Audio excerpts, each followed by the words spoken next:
All right, so in the next half an hour or so, I'm supposed to summarize the entire Bible for you. And I think we know that this is a completely preposterous task and that there is no way I can do this, but I'm going to do my best. And I appreciate you coming along for the ride with me. As Carrie said, to do this, I'm going to start by offering some starting points on how to read the Bible. And after that, I'm going to run quickly through an outline of the historical storyline of the Bible. So first, let's look at those starting points. And this is in essence sort of a crash course in biblical studies.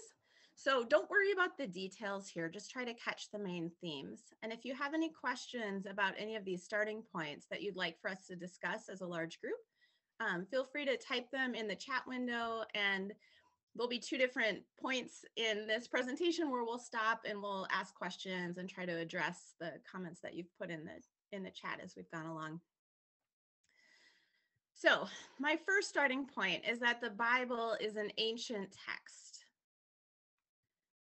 The Bible was written by ancient people with ancient worldviews and ancient ways of writing.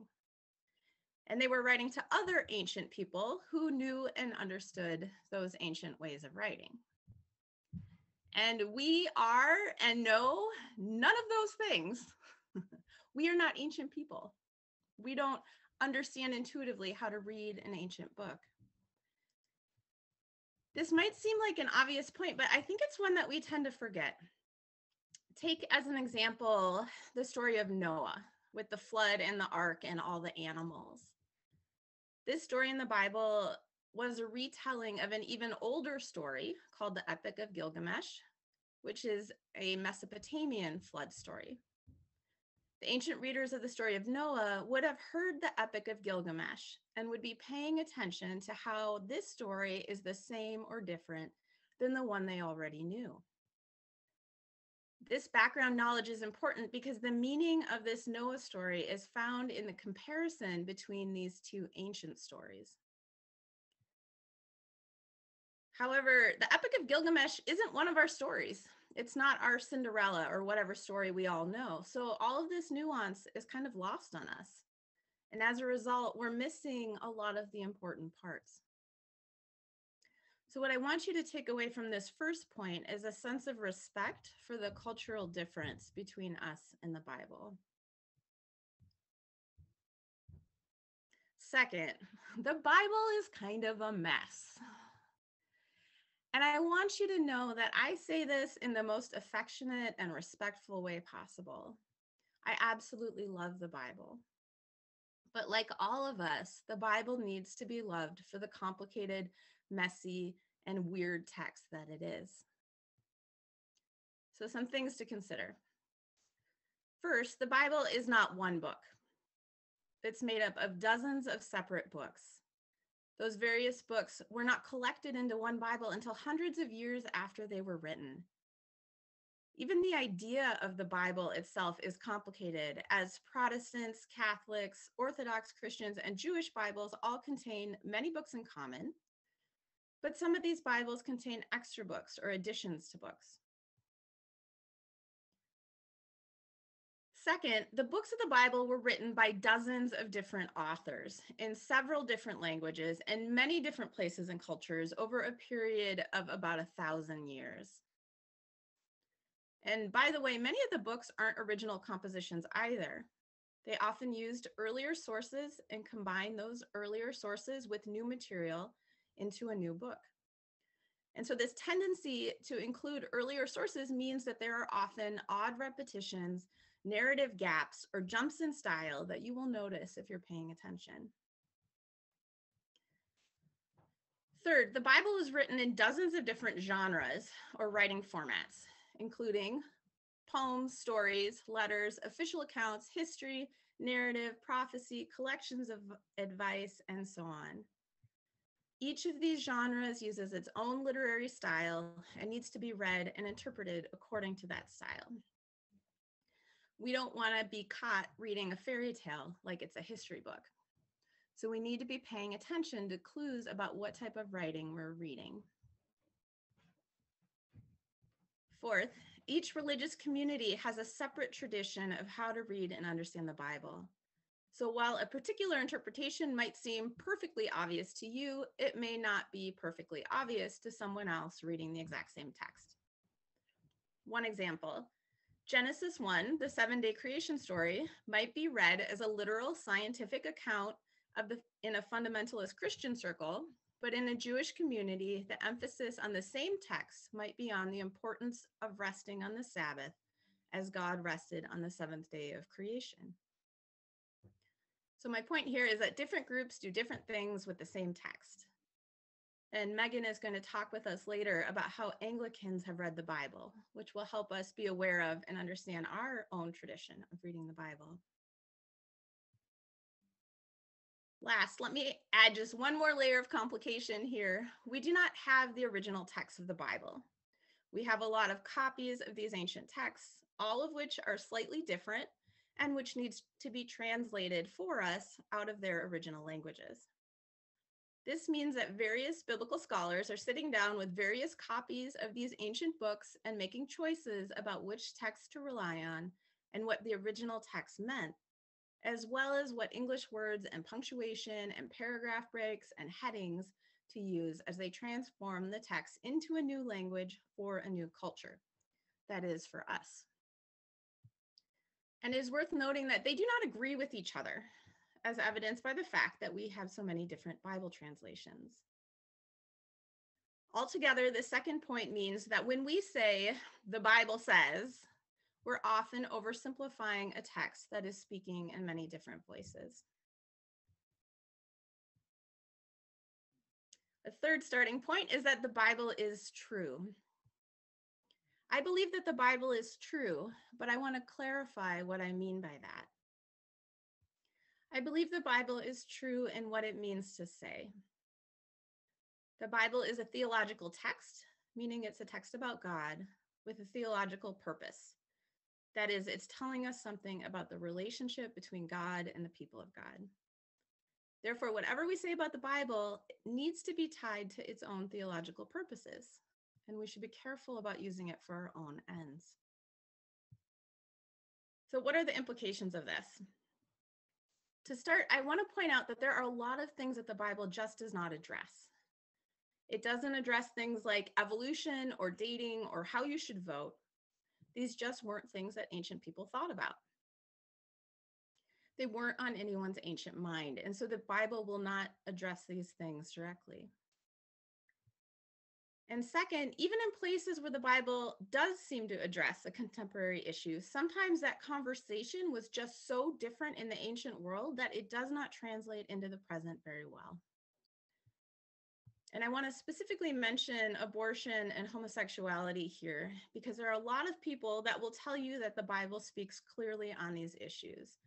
And I want to tell you that the Bible isn't as clear as they think. For both, there are texts that come somewhat close to addressing these topics as modern readers think of them. But in my opinion, they're operating with such a different framework that we can't assume that we're talking about the same thing. And I'm going to use abortion as an example here just because it's a little easier to explain than using homosexuality as the example. So there's a text in Exodus that addresses the issue of someone having accidentally caused a woman to miscarry. And this text forms the basis of most Christian views of abortion. This particular text is written into the law code of Moses as case law, and it goes like this. The person who accidentally injured the woman was required to pay a fine to her husband for loss of the fetus, but only if she is far enough along. So some things to point out here regarding the application of this text to the modern abortion debate are, first, Christians don't usually follow the biblical law code, so we would need to address why we think that this pertains to us. Two, this is a case of accidental injury, not abortion, so we would have to figure out if this in fact is addressing the topic of abortion. Three, the man was fined and the money goes to the other man, which indicates that the loss was seen as a property loss and not as a loss of life. Four, the woman receives no compensation for her loss because this is operating within a patriarchal framework where both the woman and her offspring represent a financial asset. And 5, Jews have interpreted this same passage very differently than Christians and have concluded that the fetus is not considered a living person until it takes its first breath. By the way, because of this different interpretation of this same passage, Jews have historically insisted on the necessity of abortions in cases where maternal harm is taking place, because the life of the woman is considered more important than the not yet life of the fetus. And this isn't something you've heard in Christian conversation or Christian debate, probably. So what I want to point out here is there's a lot more room for debate here on what the Bible says about abortion than you thought. And as I said, the question of homosexuality in the Bible is just as complicated and just as unclear. And I'm happy to talk more about that later if somebody wants me to. So to wrap up this first part of the point about the Bible being true and what it means to I want to clarify that all of these things are real life issues, and we can and we should be using biblically informed consciences to make these choices. But we need to be clear that the Bible doesn't always speak to modern issues directly, and that we are instead making inferences based on what the Bible does say and based on our own ethical thinking. Okay, second part of that point, the Bible is true. The Bible is true as ancient people understood truth. So ancient ideas of truth are very different from modern ideas of truth. As modern readers, we usually think of biblical truth in terms of historical or scientific accuracy. This is the modern way of reading the Bible, and it didn't emerge until the mid-1800s and comes out of the rise of modern Bible scholarship and the backlash against it. And I think it's important for us to know that because it reminds us that the Christian tradition has not read the Bible in the literal way that many modern Christians read it. Additionally, modern readers have very specific ideas about things like authorship and how quotations work. And needless to say, ancient readers and writers did not share these views. Let me give you one example of that. The Gospels are good examples of ancient Greek biographies. And one thing to know about ancient Greek biographies is that they were meant to show the true character of the person they were written about. And the truthfulness of that account was based on how accurate the account was to the representation of the person, how accurate the account was in its representation of the person's character. So often in ancient Greek biographies, the author would include long speeches that the author themselves had written in order to capture the style and character of the person that they were depicting. The truthfulness for an ancient reader would be in how accurate these speeches were to the person's character. The modern question of whether the person actually said these specific words would be completely irrelevant. And I just want to mention, on some level, we're familiar with this type of writing. For example, if you see a tweet from President Biden, it could very well be written by someone on the communications staff. And we know this. We understand that the person is speaking on behalf of the president and presumably with his approval, but these are not necessarily his exact words. So all of this brings us back to genre, which might be the most important thing we talk about today. When we read, even when we're not realizing it, we are looking for clues for what genre we're dealing with. And we adapt our reading styles automatically based on those clues. We read press releases, song lyrics, junk mail, news reports, and novels differently. The problem is we sometimes turn off our genre radar when we're reading the Bible, which is definitely not good reading practice. For example, if we hear a story that opens with "in a galaxy far, far away," we know that this is a story that's going to take place in space, will likely include talking robots and other non-human creatures, and is most definitely sci-fi and not accurately depicting scientific realities or historical events. My point here is if you're reading a Bible story and a donkey starts talking, you probably shouldn't take this literally. Fourth, the Bible is an invitation. I believe that first and foremost, the Bible is the written record of the story between God and God's people. As such, I think it represents an invitation to modern day people of God, like us, to make its story our story. What does this imply? To me, this means that in a very real sense, its story is our story. Since we are part of the story, I believe that we can feel free to ask it questions and to wonder about it, to wrestle with it, and to argue with it. I think this process of engagement is how the story becomes our story. And I think we're invited to feel ownership and belonging with respect to the Bible. In a sense, we are invited to enter into relationship with it. Okay, so those are my 4 starting points, and I apologize for throwing a lot at you. Are there questions about those starting points before we move on? And if you have a question, you can either type it in the chat or you can unmute and just ask.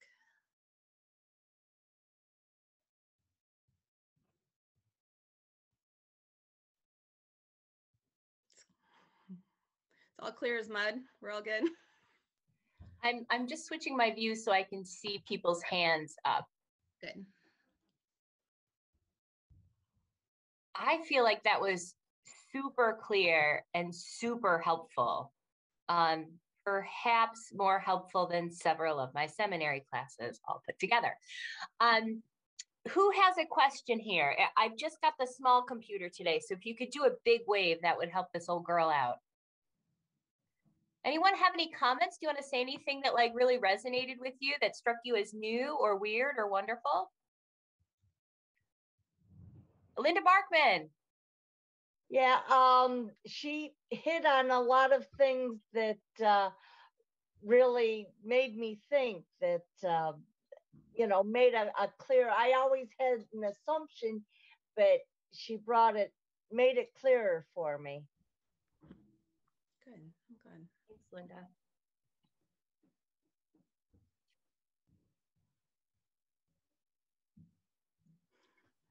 Is this, like for me, I actually grew up in an evangelical setting, so I had to learn all this stuff like the real hard way. Is this stuff you were familiar with or have been taught, or is this stuff you've had to learn or is new for you?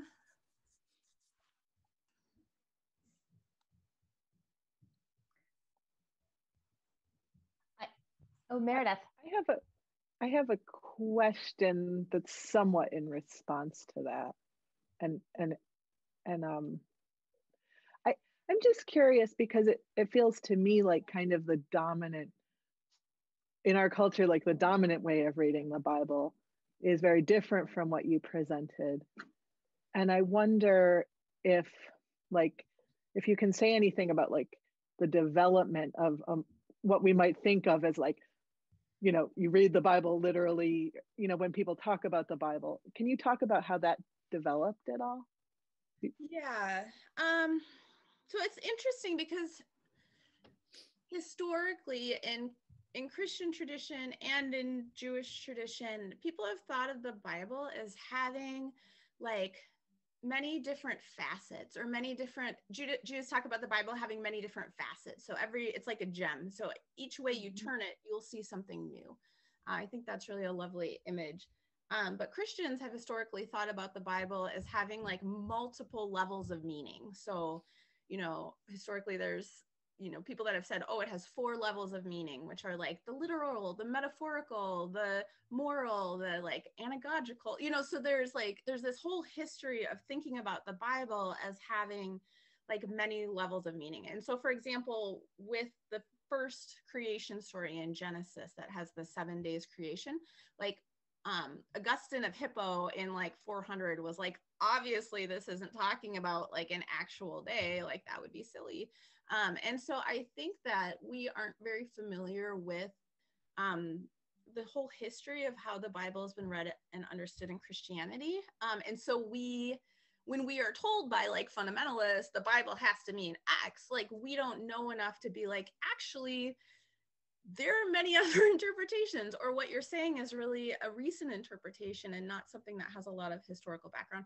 So what happened was, In the mid 1800s, people started studying the Bible as an academic text, and they started doing things like questioning who the authors were, or like, for example, they said, did Moses really write all 5 books of the Pentateuch, like Genesis, Exodus, Leviticus, Numbers, and Deuteronomy? Like, that's traditionally what we've thought, but it doesn't actually make any sense, because at the end of Deuteronomy, it tells us about Moses dying, and like, you know, he couldn't have written about his own self dying and being buried, could he? So they started to ask these sort of hard questions that in some places kind of broke apart some traditional understandings of the Bible. Like, did Matthew really write Matthew? And did Luke really write Luke? Questions like that. So as that was happening, the other thing that was happening is that Charles Darwin was inventing the theory of evolution. And so those two, like, re-understandings of how the world was made, or like two different like academic strains, were happening at the same time. And to a lot of Christians, particularly in the United States, it felt like it was really, really threatening the truth of the Bible. And so in response to that, like, especially in evangelical Protestantism, they started to kind of clamp down, insist on a really literal understanding of the Bible. But that's something that doesn't really happen until like the late 1800s and early 1900s. But I think it's, for the most part in the US, that's what most people think when they hear like about, this is what the Bible says, or this is what the Bible says about X. And can I add something real quick? For myself, even growing up in the Episcopal Church, going to church every Sunday, I never heard laid out a different way to read the Bible until I went to college. And someone sat me down in a Christian origins class and said, you know, no one read the Bible literally until the 1890s. Yeah. When Jesus says the kingdom of heaven, this is actually what he's talking about.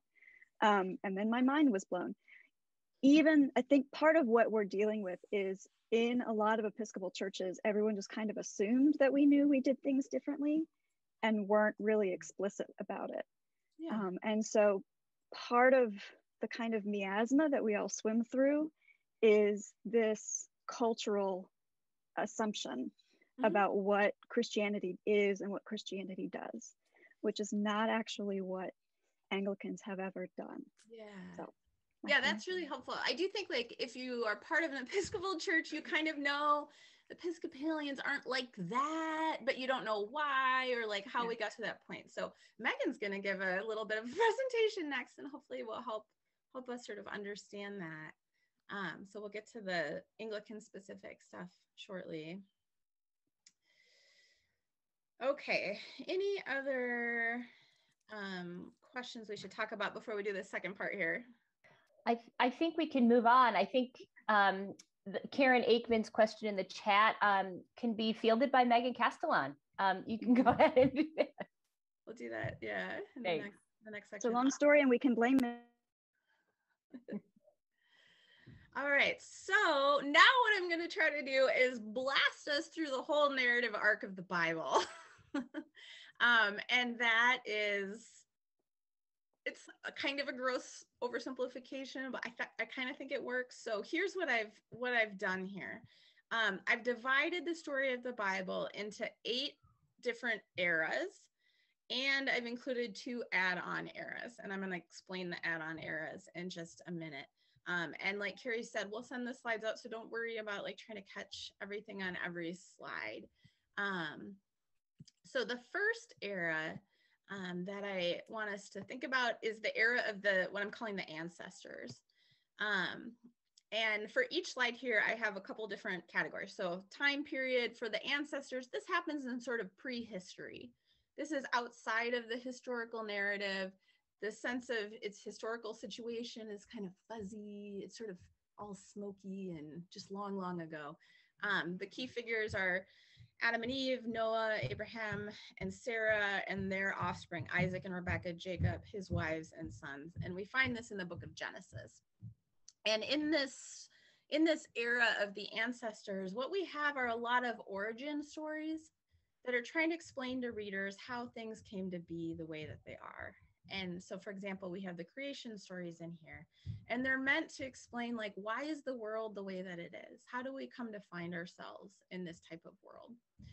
So we have those types of origin stories. And then I think we have another type of stories that I like to think of as ancestor stories, which are stories that illustrate how your family came to be the way that it is.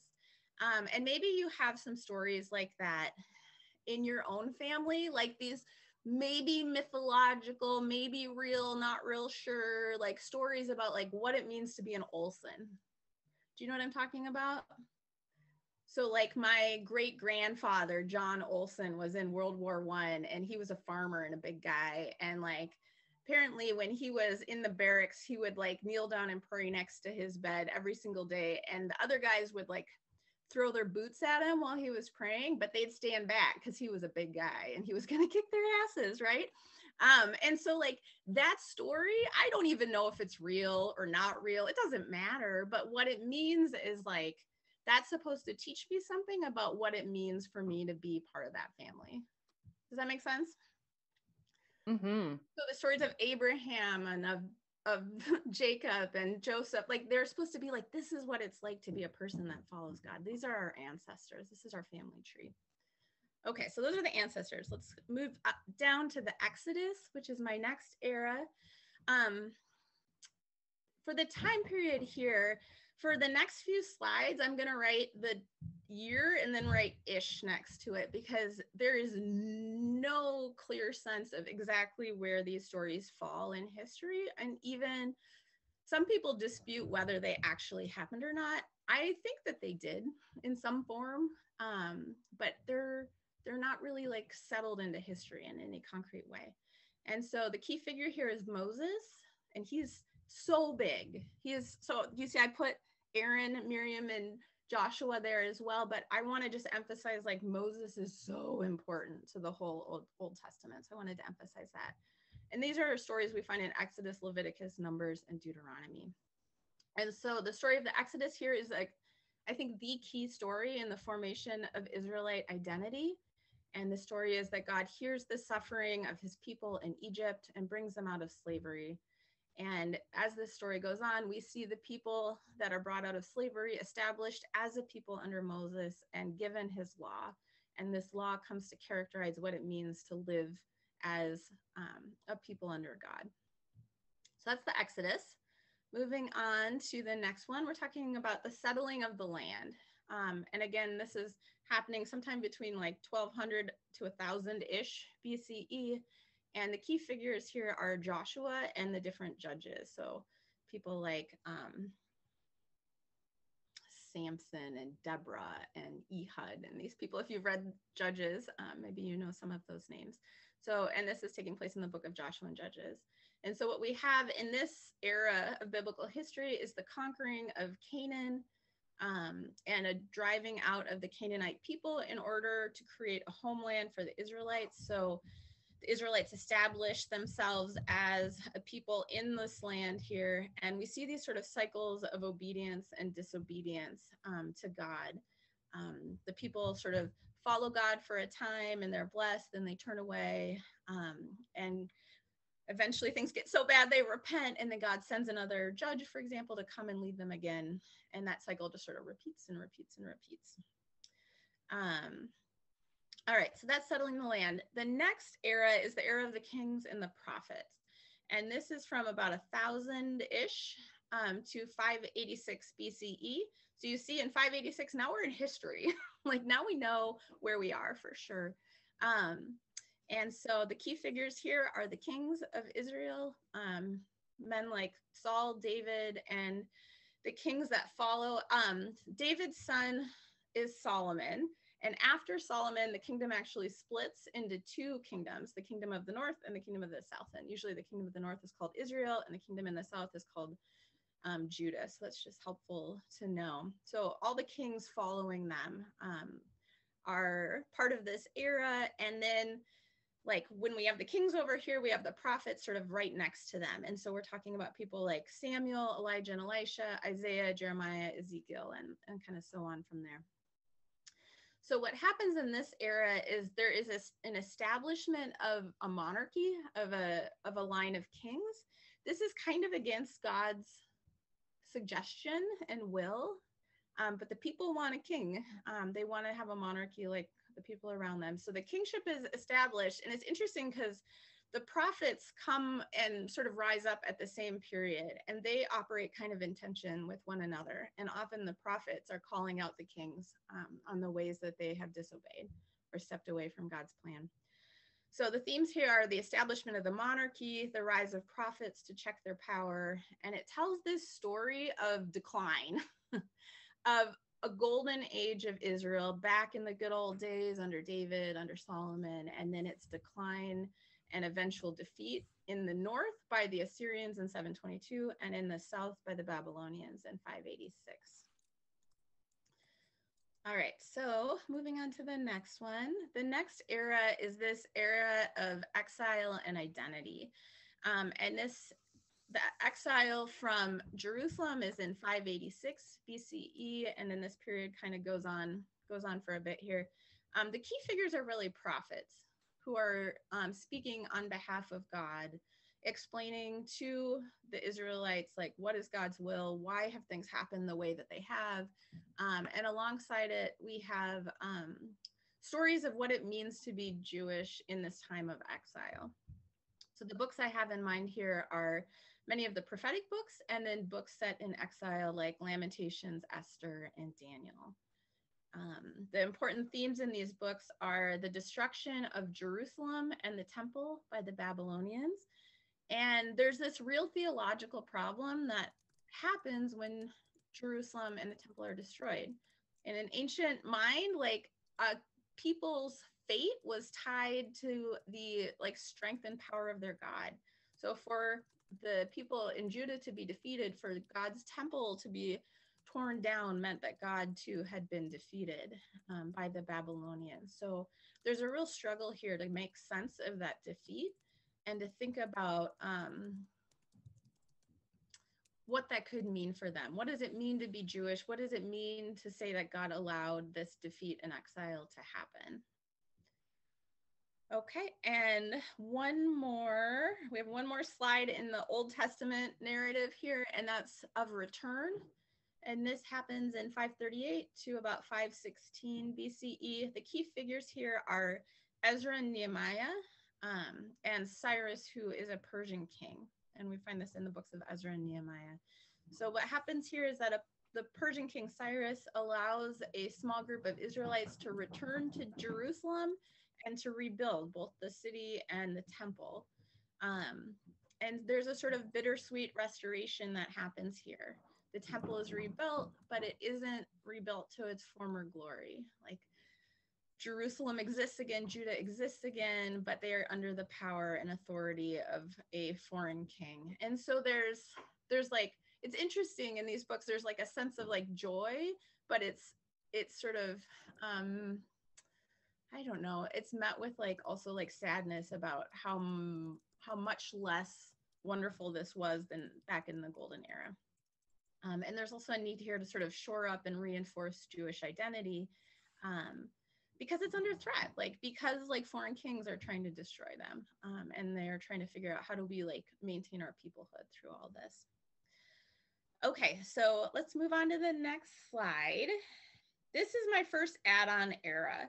And the reason I'm calling it an add-on era is that no portion of the Bible is actually set in this era. But it's still a really important period to the formation of the Bible. So I want to be sure to talk about it. So this era is often called the Second Temple period. And so it's the period from when the temple was rebuilt under Ezra and Nehemiah to when it was destroyed again in 70 CE, which is a little bit after the life of Jesus. So that Second Temple period, in that period, the people of Israel are operating under the rule of various colonizing powers. So first the Babylonians, then the Persians, then the Greeks, then the Romans, sort of in rapid succession. And they never have the independence or the ability to be their own people during this whole long period. And so the Jewish community is struggling with how to serve God under colonial rule, and it's also at the same time like spreading out all around sort of the known world at that time. So Judaism is like struggling with its identity and also like spreading out, and that brings its own identity problems, right?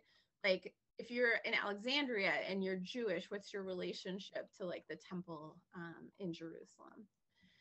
And then importantly to our discussion here, most books in the Hebrew Bible were actually written or edited into their final form in this period.